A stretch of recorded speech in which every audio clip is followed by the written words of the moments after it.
ان کے لیے حوریں دی جائیں گی، ان کے لیے بیویاں دی جائیں گی جو پاک اور صاف بیویاں اور عورتیں ہوں گی۔ یہ انعام ہے ان لوگوں کے لیے جو دنیا میں نیک عمل کر کے آئے۔ والذین آمنوا واتبعتم ذریاتهم بإیمان الحقنا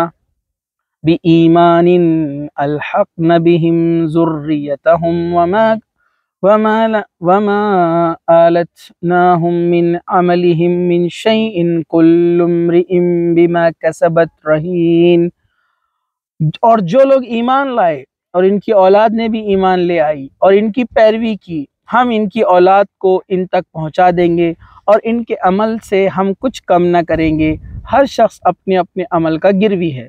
تو اللہ سبحانہ تعالیٰ نے ایک بہترین بات یہاں پر آیت نمبر 21 میں فرمائی ہے کہ جو لوگ ایمان لائے، اللہ اور اس کے رسول کی بات مانی، اور ان کی اولاد، ان کے بچے بھی اس پر پیروی کی، اس کو فالو کیا، صحیح بات کو، وہ بھی ایمان لائے اللہ اور اس کے رسول پر، ہم ان کو ان تک پہنچا دیں گے۔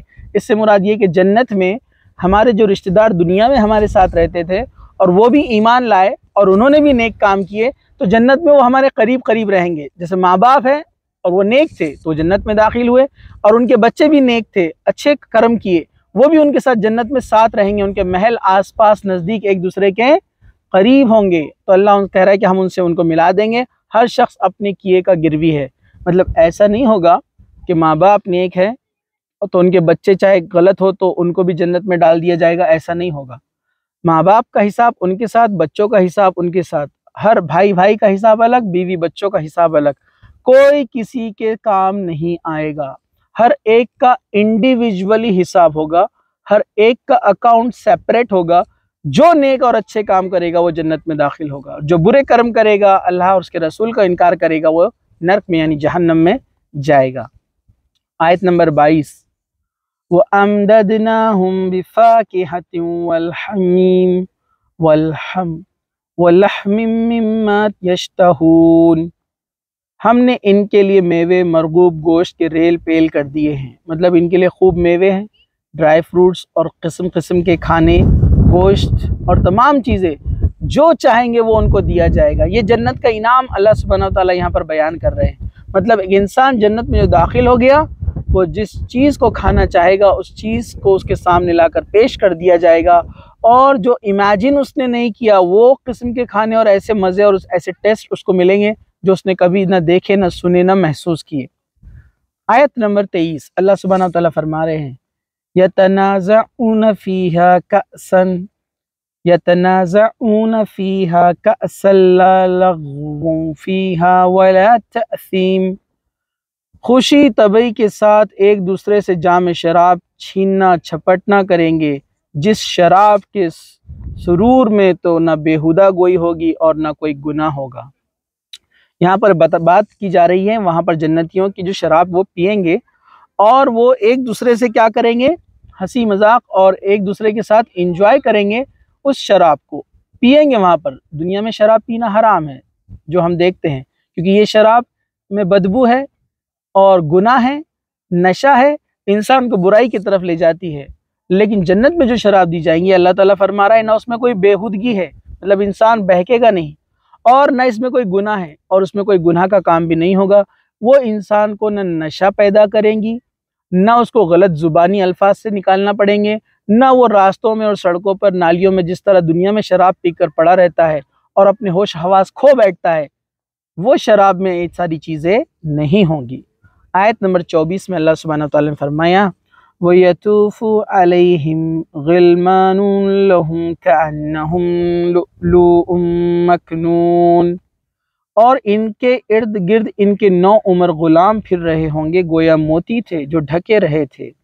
یعنی جنتیوں کو 9 عمر خادم جو ان کی خدمت کریں گے، یہ وہ بچے ہوں گے جو ان کی خدمت میں وہاں پر پیش کیے جائیں گے، جو ان کے سارے کام کیا کریں گے، صفائی وغیرہ، اور وہ اتنے خوبصورت اور اچھے رہیں گے کہ ان کے پاس ایسے چلتے پھرتے رہیں گے جیسے کوئی موتی ہو، کوئی موتی رکھے ہوئے ہو۔ تو یہ سروسز میں ان لوگوں کے ہیں جو جنت میں داخل کیے گئے، جنہوں نے دنیا میں نیک کام کیے تھے، اس کا بدلہ ان کو یہاں پر دیا جا رہا ہے۔ وَأَقْبَلَ بَعْضُهُمْ عَلَى بَعْضٍ يَتَسَاءَلُونَ، آیت نمبر 25، اور آپس میں ایک دوسرے کی طرف متوجہ ہو کر سوال کریں گے۔ جنت میں لوگ آپس میں ایک دوسرے کے آمنے سامنے تکیے لگا کر بیٹھیں گے اور سوالات کریں گے، اور کچھ سوالات ایسے بھی آتے ہیں کہ جنت میں رہنے والے جہنم کے کچھ لوگوں سے کانٹیکٹ کریں گے، یعنی وہ ان کو نظر آئیں گے دور سے، وہ ان سے بھی بات کریں گے۔ تو یہاں پر کہا کہ وہ ایک دوسرے سے بات کریں گے۔ قالوا انا كنا قبل فی اہلنا مشفقون، کہیں گے اس سے پہلے ہم اپنے گھر والوں کے درمیان بہت ڈرا کرتے تھے۔ مطلب جنت میں رہنے والے جو جنت میں داخل ہو گئے ہیں دو لوگ، ان کا ڈسکشن یہاں چل رہا ہے کہ دنیا کے اندر ہم دین پر عمل کرنے میں کافی ڈرتے تھے، آج ہم کو کتنا اچھا اس کا بدلہ دیا گیا ہے۔ تو یہاں پر اس کا مطلب یہ بھی ہو سکتا ہے، یعنی اللہ کے عذاب سے، اس لیے اس عذاب سے بچنے کا اہتمام بھی کرتے تھے۔ اس کے لیے انسانوں کو جس چیز کا ڈر ہوتا ہے، اس سے بچنے کے لیے وہ تنگ ودو کرتا ہے، یعنی انسان دنیا میں اللہ کے عذاب سے ڈر کر جو نیک اعمال کرتا ہے، تو اس کا یہاں پر ڈسکشن کیا جا رہا ہے۔ وہ کہیں گے کہ اس سے پہلے ہم اپنے گھر والوں کے درمیان بہت ڈرا کرتے تھے، یعنی اللہ کے عذاب سے ہم ڈرا کرتے تھے، اور اس دن کے آنے سے ہم ڈرا کرتے تھے، اور ہم نیکیوں پر قائم رہا کرتے تھے۔ آج اس کا بدلہ ان کو یہاں پر دیا گیا ہے۔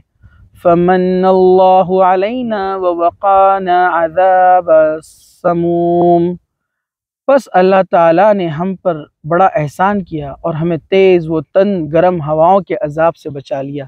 جنتی آپس میں بیٹھ کر ڈسکشن کریں گے کہ اللہ کا احسان ہوا، یہ اللہ کا شکر ادا کریں گے کہ کتنا اچھا ہوا کہ اللہ نے ہم کو اس آگ سے بچا لیا جس میں دوسرے لوگ پڑے ہوئے ہیں۔ تو وہ اللہ تعالیٰ کا احسان مانیں گے، شکریہ ادا کریں گے۔ آیت نمبر 28، اِنَّا كُنَّا مِن قَبْلُ نَدْعُوهُ إِنَّهُ هُوَ الْبَرُّ الرَّحِيمُ، ہم اس سے پہلے اس کی عبادت کیا کرتے تھے، بے شک وہ محسن اور مہربان ہے۔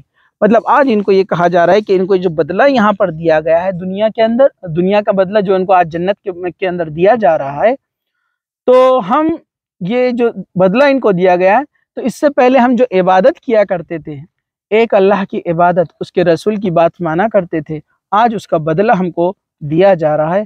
آیت نمبر 29، فَذَكِّرْ فَمَا أَنْتَ بِنِعْمَةِ رَبِّكَ بِكَاهِنٍ وَلَا مَجْنُونٍ، تو آپ سمجھاتے رہیے کیونکہ آپ اپنے رب کے فضل سے نہ تو کاہن ہیں نہ دیوانے ہیں۔ اب یہاں پر اللہ کے رسول صلی اللہ علیہ وسلم کو یہ بات بتائی گئی کہ جنتیوں کے بارے میں کیا ہوگا، جہنمیوں کے بارے میں کیا ہوگا۔ اب یہ بات کہی جا رہی ہے اللہ کے رسول صلی اللہ علیہ وسلم کو کہ آپ لوگوں کو دعوت دیتے رہیے، اسلام کے بارے میں لوگوں کو بتاتے رہیے۔ اب چاہے یہ آپ کو کاہن، جادوگر کہے، کاہن کہتے ہیں فارچون ٹیلر جو آگے کی باتیں بتاتا ہے، تو یہ آپ کو کاہن کہے یا جادوگر کہے، آپ ان کو اپنی بات جو ہے سمجھاتے رہیے، ٹھیک ہے۔ اب ہم آگے بڑھتے ہیں، اوکے۔ آیت نمبر 30، ام یقولون شاعر نتربص به ریب المنون، کیا کافر یوں کہتے ہیں کہ یہ شاعر ہے، ہم اس پر زمانے کے حوادث یعنی موت کا انتظار کر رہے ہیں۔ یعنی یہ لوگ اللہ کے رسول کو شاعر بھی کہتے تھے کیونکہ قرآن ایک شاعری کے انداز میں، حالانکہ اللہ کے رسول صلی اللہ علیہ وسلم پڑھے لکھے نہیں تھے، پڑھنا لکھنا نہیں جانتے تھے، تو یہ جو مکہ کے لوگ تھے یہ آپ کو شاعر بھی کہتے تھے، اور کہتے تھے کہ ہم تو انتظار کرتے کہ نعوذ باللہ یہ اللہ کے رسول جلدی اس دنیا سے چلے جائے، کوئی واقعہ ہو جائے کہ وہ یہاں سے چلے جائے اور ہم کو ان سے چھٹکارا مل جائے۔ قُلْ تَرَبَّصُوا فَإِنِّي مَعَكُم مِّنَ الْمُتَرَبِّصِينَ، کہہ دیجیے کہ تم منتظر رہو، میں بھی تمہارے ساتھ انتظار کرنے والا ہوں۔ یعنی دیکھو موت تو سب کو آنا ہے، تم کو بھی موت آنے والی ہے، مجھ کو بھی آنے والی ہے، اور جب موت آئیں گی تو ہلاکت پہلے کس کی ہوں گی، تم اس انتظار میں رہو۔ ام تأمرهم اخلامهم بهذا ام هم قوم طاغون، کیا یہ ان کی عقلیں انہیں یہی سکھاتی ہے یا یہ لوگ ہی سرکش ہے۔ مطلب اللہ سبحانہ وتعالیٰ فرما رہا ہے کہ کیا یہ لوگ سوچتے نہیں ہیں، ان کی سوچیں ان کو یہی سکھاتی ہے، کیا عقل میں ان کے یہ بات نہیں بیٹھتی ہے جو بہت آسان ہے، کیا یہ باتوں کو سمجھتے نہیں ہیں، تو یہ لوگ تو سرکشی میں لگے ہوئے ہیں۔ مطلب یہ تو جان بوجھ کر آپ کے مخالف جا رہے ہیں، سرکش بنے ہوئے ہیں، آپ کو جو نہیں مان رہے ہیں۔ آیت نمبر 33 میں اللہ سبحانہ و تعالی نے فرمایا ام یقولون تقولوا بل لا یؤمنون، کیا یہ کہتے ہیں کہ اس نبی نے قرآن خود گھڑ لیا ہے؟ واقع یہ ہے کہ وہ ایمان نہیں لاتے۔ تو یہاں پر کیا فرمایا اللہ سبحانہ و تعالیٰ نے؟ کیا یہ لوگ سمجھتے ہیں کہ محمد صلی اللہ علیہ وسلم نے قرآن خود سے لکھا ہے؟ یہ بات یہاں پر سوالیہ انداز میں کہی جا رہی ہے۔ یہ لوگ کہتے ہیں کہ کیا رسول صلی اللہ علیہ وسلم نے قرآن خود سے گھڑا ہے؟ واقع یہ ہے کہ وہ ایمان نہیں لاتے۔ کیوں کہا اللہ تعالیٰ نے ایسا؟ کیونکہ یہ اللہ کے رسول صلی اللہ علیہ وسلم پہ جو الزام لگا رہے ہیں، یہ جو ایلیگیشن ڈال رہے ہیں کہ محمد صلی اللہ علیہ وسلم نے قرآن خود سے لکھا ہے، حالانکہ یہ جانتے ہیں، کیونکہ اللہ کے رسول ان کے سامنے پیدا ہوئے، بڑے ہوئے، ساری قوم ان کو جانتی تھی کہ محمد صلی اللہ علیہ وسلم کو نہ لکھنا آتا ہے نہ پڑھنا آتا ہے، کیونکہ محمد صلی اللہ علیہ وسلم کیا تھے؟ امی تھے، آپ پڑھنا لکھنا نہیں جانتے تھے۔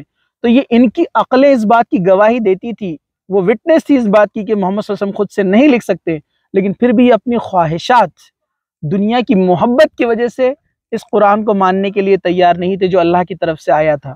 اب ان کا دل چونکہ اس بات کو نہیں مانتا تھا، تو بس بہانے بنانے کے لیے کیا کہتے تھے؟ یہ قرآن محمد صلی اللہ علیہ وسلم نے اپنے دل سے لکھ لیا، اللہ کی طرف سے نہیں آیا، نعوذ باللہ۔ آیت نمبر 34 فَلْيَأْتُوا بِحَدِيثٍ مِثْلِهِ إِن كَانُوا صَادِقِينَ، اچھا اگر یہ سچے ہیں تو بھلا اس جیسی ایک بات ہی تو لے آئے۔ اللہ تعالیٰ نے کہا کہ ٹھیک ہے، یہ لوگ جو کہتے ہیں کہ قرآن محمد صلی اللہ علیہ وسلم نے یعنی کسی انسان نے لکھا ہے، تو تم بھی اس جیسی کوئی کتاب لے کر آؤ، کیونکہ انسان جب کوئی کتاب لکھتا ہے تو ظاہر سی بات ہے کہ دوسرا انسان بھی ویسی کتاب لکھ سکتا ہے، لیکن قرآن نے بہت ساری جگہ پر چیلنج کیا، جس میں سے یہ بھی آیت نمبر 35 میں بھی ایک چیلنج ہے کہ اس کی جیسی ایک کتاب لے کر آؤ جس میں کوئی کانٹرڈکشن نہ ہو، جس میں کوئی بری بات نہ ہو، جس میں کوئی غلط بات نہ ہو۔ تو اللہ نے ایک چیلنج دے دیا کہ اگر تم بولتے ہو کہ یہ اللہ کی طرف سے نہیں ہے تو اس کی جیسی ایک کتاب لے کر آؤ۔ الحمدللہ 1450 سال گزر چکے ہیں، 1443 سال، لیکن آج تک قرآن کی جیسی کوئی کتاب نہیں لا پایا۔ کئی لوگوں نے کوششیں کی، لیکن وہ فوراً پہچان لی گئی کہ اس میں کئی غلطیاں اور ایررز ہے، یہ رب کی طرف سے نہیں ہو سکتی۔ آیت نمبر 35 میں اللہ سبحانہ وتعالی نے فرمایا ام خلقوا من غیر شیء ام هم الخالقون، کیا یہ بغیر کسی پیدا کرنے والے کے خود بخود پیدا ہو گئے ہیں یا خود پیدا کرنے والے ہیں؟ اللہ سبحانہ وتعالی فرما رہا ہے کہ جو لوگ اللہ کا انکار کرتے ہیں، جو نہیں مانتے قیامت کے دن کو، جو سمجھتے ہیں کہ مرنے کے بعد پھر سے نہیں اٹھنا ہے، تو ذرا یہ سوچے کہ ان کو کیسے پیدا کیا اللہ نے؟ خود ہی پیدا ہو گئی ہے۔ اللہ تعالیٰ نے ایک قطرے سے، ایک ڈراپ سے ان کو پیدا کیا، کیا یہ غور نہیں کرتے؟ تو اللہ تعالیٰ فرما رہا ہے سوچے، انسان سوچے، غور کرے کہ ہم نے ان کو پیدا کیا، یہ خود ہی پیدا ہو گئے، مطلب کسی بنانے والے کے بغیر کوئی نہیں بنتا ہے۔ دنیا میں ایک چھوٹی سی گھڑی ہے جو ہم یہاں اپنے ہاتھ میں پہنتے ہیں، یہ اپنے وقت پر برابر چل رہی ہے، تو اسے کوئی بنانے والا ہے۔ تو یہ دنیا بھی جو ہے اتنی وقت پر چل رہی ہے، سورج نکلتا ہے، ڈوبتا ہے، چاند آتا ہے، جاتا ہے، اور پھر دن اور ہفتے، مہینے اور سال گزرتے ہیں، ہر چیز کا ایک طے شدہ وقت ہے، فکس ٹائم ہے۔ تو یہ سب چیزیں جو سسٹمیٹک چل رہی ہے بغیر کسی بنانے والے کے کیسے بن گئی؟ تو اللہ تعالیٰ بھی ان سے یہی سوال کر رہا ہے کہ یہ خود پیدا ہو گئے؟ سوچتے نہیں ہیں کہ یہ خود پیدا کرنے والے ہیں یا انہوں نے کچھ بنایا دنیا کے اندر؟ جیسے ایک جگہ قرآن نے اللہ تعالیٰ نے کہا کہ یہ اگر کوئی چیز کو، یہ لوگ جو اللہ کے علاوہ جن کی عبادت کرتے ہیں، یہ ایک مچھر بھی پیدا نہیں کر سکتے، اور ہم جانتے ہیں کہ کوئی انسان ایک جاندار چیز کو نہیں بنا سکتا بغیر کسی جاندار چیز کے، ہے نا؟ چلیے آگے بڑھتے ہیں۔ آیت نمبر 36 ام خلق السماوات والارض بل لا یوقنون، کیا انہوں نے ہی آسمان اور زمین کو پیدا کیا ہے بلکہ یہ تو یقین نہ کرنے والے لوگ ہیں۔ اللہ تعالیٰ فرما رہا ہے ٹھیک ہے، اب اپنے آپ کو چھوڑ دو، خود کو تو پیدا نہیں کیا تھا، یہ سوچو اب زمین آسمان کو دیکھو اتنا بڑا آسمان، اتنے تارے ستارے، اتنے سٹارز جن کو گنا نہیں جا سکتا، یہ کیسے پیدا ہو گئے؟ خود بخود بائی چانس یہ کیسے ہوا؟ اور ہم جانتے دنیا میں ہر چیز خود بخود ڈسٹرکشن کی طرف جاتی ہے، کنسٹرکشن کی طرف نہیں جاتی ہے۔ تھرموڈائنمک کا ایک لا ہے، تھرڈ لا، وہ بھی کہتا ہے کہ رینڈمنس، انٹروپی کا ایک جو کنسپٹ ہے، جو کیمسٹری جانتے ہیں ان کو پتہ ہے کہ کوئی چیز بھی دنیا میں اگر چھوڑ دی جائے اس کائنات میں تو ڈسٹرکشن کی طرف جاتی ہے۔ ایک کار کو اگر آپ نے کھلے میدان میں کھڑا کر دیا، کچھ دنوں کے بعد کیا ہوگا؟ اس کا کلر اڑ جائے گا، ٹائر پنکچر ہو جائیں گے، کانچیں ٹوٹ جائیں گی اور ڈسٹرکشن ہوتے جائے گا۔ تو دنیا میں کوئی بھی چیز کا ٹائم ٹو ٹائم ڈسٹرکشن ہوتا ہے، کنسٹرکشن نہیں ہوتا۔ تو اتنے سارے کائنات کا، اتنے بڑے کائنات کا اور لوگوں کا اور